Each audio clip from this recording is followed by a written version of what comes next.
Virginia, and this is my dog Takoda.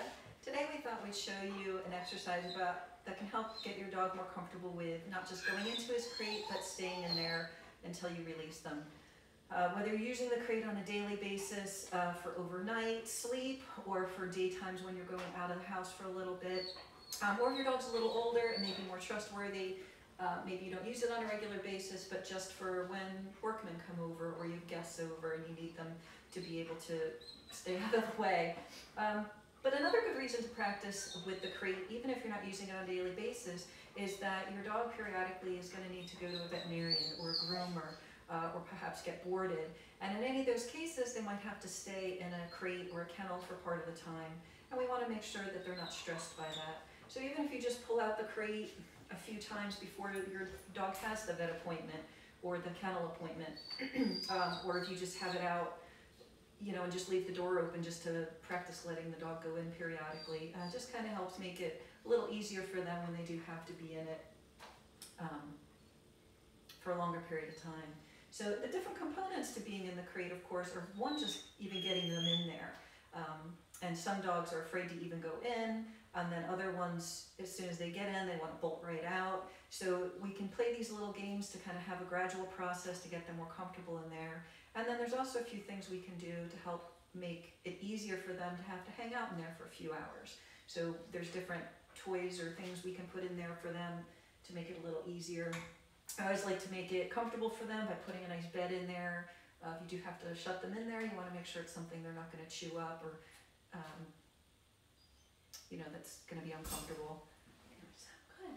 So we're just going to start with going in and out of the crate first of all, and I'm going to use treats for this, but you can certainly also use toys. So he's already in there. Come on. So he's pretty comfortable going in the crate. He's used to it. That's, you know, what he's used to doing.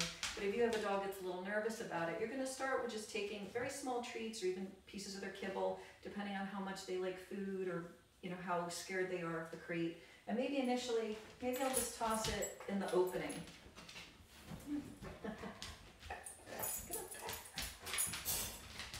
You know, so he doesn't have to go in very far to get it. Now, he, of course, is going all the way in, but so as they get comfortable, I can, of course, toss it in a little bit further. And part of the game, because we're practicing going in, we're also having them come right back out again. So it helps reassure him, and I can also toss a treat out here, out into the room, but it helps reassure him, I'm not going to trap you in there. So some of the dogs that get in there and bolt immediately out are because they're afraid you're going to lock the door. So I'll do that a whole bunch of times. Now if you're not in a rush, you can do, you know, do these treats a few minutes a day.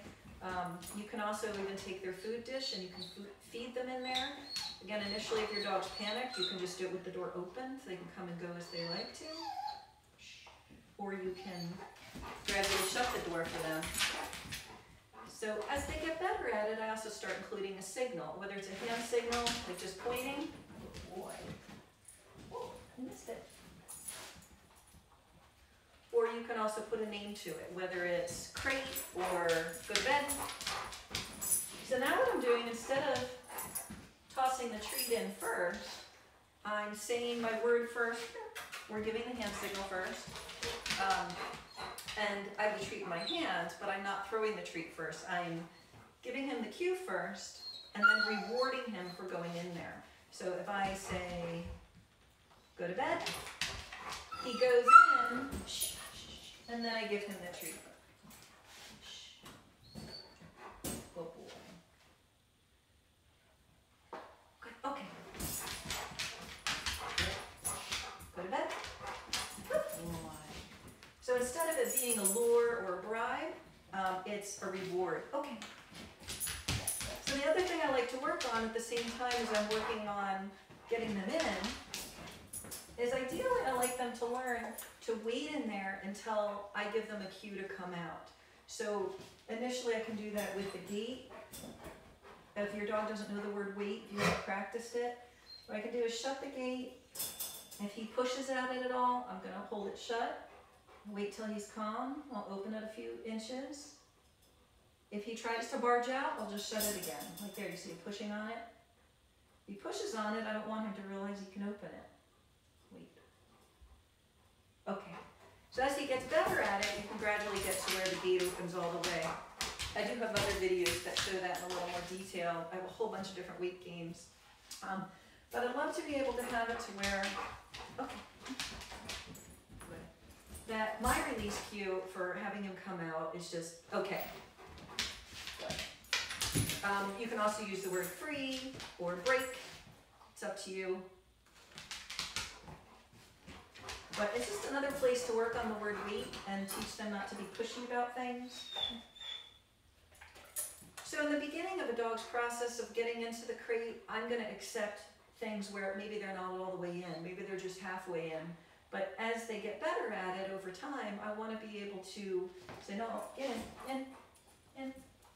I want him to go all the way in before he gets his cookie. Okay. So initially, you see again, I'm in. Great. Initially, I'm just having him wait very short periods of time before I'm letting him out. Again, he knows the word wait. We practice this a lot in different situations, so he's doing well with waiting, even with the gate open. But again, with another dog, maybe I'll shut it. I practice latching it, and then practice letting them out. Wait. Ah, they start to barge, so I shut it again. Wait.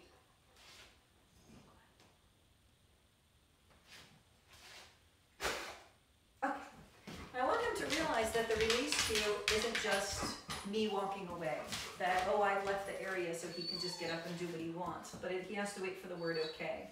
So, great, put it back. Gradually, we're going to increase the duration that he stays in there, and this is similar to a cue of go to your bed, the same sort of idea, or go to your place, that he should stay there until I release him. So even if I walk away, I might say, wait, I walk away a little.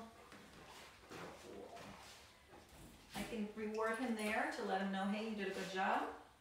Okay, and I can also release him and let him come out. Go to bed.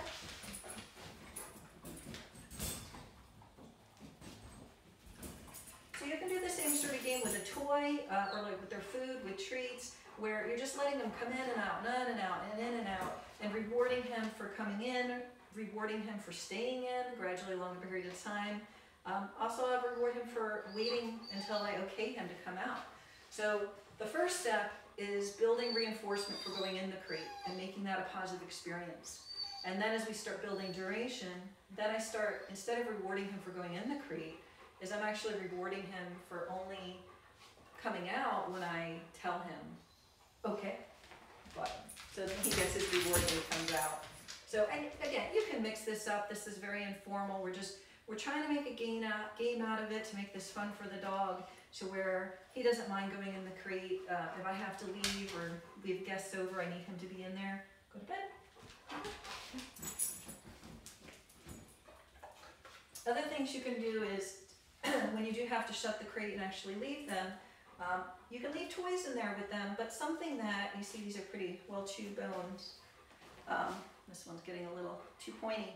But these are really solid, strong bones that are great for heavy chewers like Takoda. I know because I've watched him with these bones that he can't break pieces off, that he could choke himself on. You know, he really can't hurt himself with these bones. Another favorite of mine is the Kong toy. This is one variation. They have a number of different types. Yeah, you like that. Now what I love to do with this, and this is what we do when we leave the house, is I'll take a number of treats and I'll break them up and I'll drop them in the hole down the middle. And then what I like to do is either take like a little bit of peanut butter or some wet canned food, and I'll just kind of put it around the inside, almost like a plug. And you can either refrigerate that or freeze it ahead of time, so it makes the liquid part a little more solid. It'll take them longer to get it out. But I normally will fill this whole Kong with kibble and treats and different things, and then with that, you know, tablespoon or so of peanut butter at the end. And then when you give that to them in their crate, and you have to say, okay, see you later.